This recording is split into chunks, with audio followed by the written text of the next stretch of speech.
Hello, this is PG, welcome back to the channel. Today I'm reviewing Twilight Monk on Steam. It's also available on the Nintendo Switch. Twilight Monk is a side-scrolling Metroidvania developed by Aquatic Moon. You play as a character on an epic journey through a variety of complex and challenging environments. Okay, gameplay. Well, general play sees you explore the large and complex regions. You can jump, crouch and attack, and you've also got ranged options, although these are limited at first.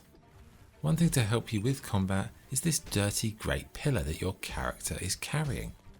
This can be used to kill foes and also has lots of cool functions that again unlock the deeper you go into your adventure. Its uses aren't just combat based though. You can place it down on the ground and use it to reach greater heights, and it makes for some varied and quite satisfying combat and platforming. Now you can also fight hand to hand if you place your pillar on the ground, although this isn't advisable and it's only really suitable as a last resort. Your character has Spirit and Ember.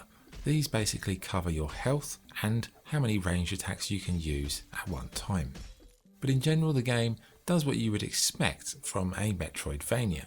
Explore a large world that in time gradually expands as you obtain new skills and tricks, and these tricks allow you to traverse the obstacles in your way.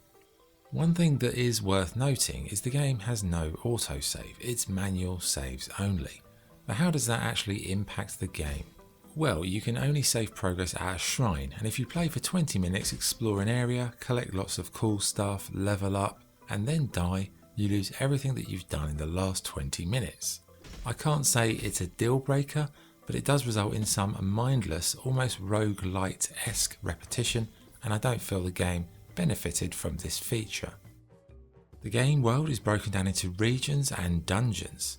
There's a hub town as well, where various characters appear that you can trade with, you can get quests from them, and there's even a gambling hut, but don't bother, he's an absolute crook, let me tell you. One interesting quirk of the game is the open world sections. Now, they're small, but during these parts it's almost like 2.5D in nature.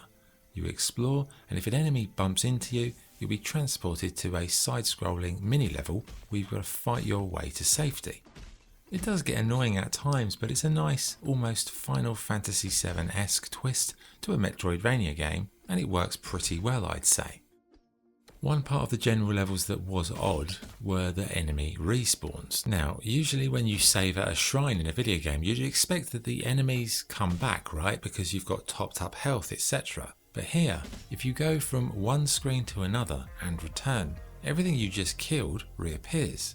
I mean, it's not a problem, but it does make leveling up quite easy, as you just go back and forth, kill lots of enemies, blah blah blah. You know, the grind of the leveling up.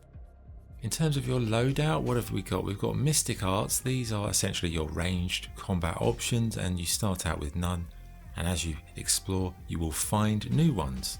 There's Talismans. These essentially relate to your pillar weapon. You can equip a few. The more you play, the more slots you get to equip. They add various different qualities to that pillar, and they can vary the combat. But on the whole, generally, I'd say the game, it's very smooth, it's fast paced, it's very polished, I'd say very easy to get into. It's one of those games you can just sit down for a few hours without really getting frustrated. Maybe the hard save issues are annoying, but aside from that, it's very sort of easy on the eye, easy on the kind of gameplay vibe. Visually, it was, I'd say, reminiscent of games such as Hollow Knight in terms of the cartoon style characters and environments. I'd say it looks lovely for the most part. The menus as well, they are very clean and clear. I didn't have any visual issues with the game. The music, some of the best that I've heard in this genre. It's a kind of Asian, Chinese inspired soundtrack, but it's mixed with some really cool beats, and it makes the musical score a real pleasure to listen to. Sadly, there is no voice acting for the dialogue, which I'd say does in some way limit how engaging the story can become. Okay, what is the verdict? Twilight Monk is a well-produced Metroidvania with good level design, fast-paced and satisfying combat, and some gorgeous background music. It doesn't really veer too far from the tried and trusted genre stereotypes, but as a fan of that genre, I can say I wholeheartedly enjoyed it. Maybe the save function was poorly thought out, and the boss fights I think I haven't mentioned, but they definitely lack imagination. They're not particularly great. Aside from those little things though, I'd say it's a pretty solid, good addition to the Metroidvania genre. Not the best one I've ever played, but it's a high end, you know, definitely one to have a look at. Scoring, I would give Twilight Monk a 8 out of 10. That's the review. Thanks for watching. This is PG signing off. Cheers.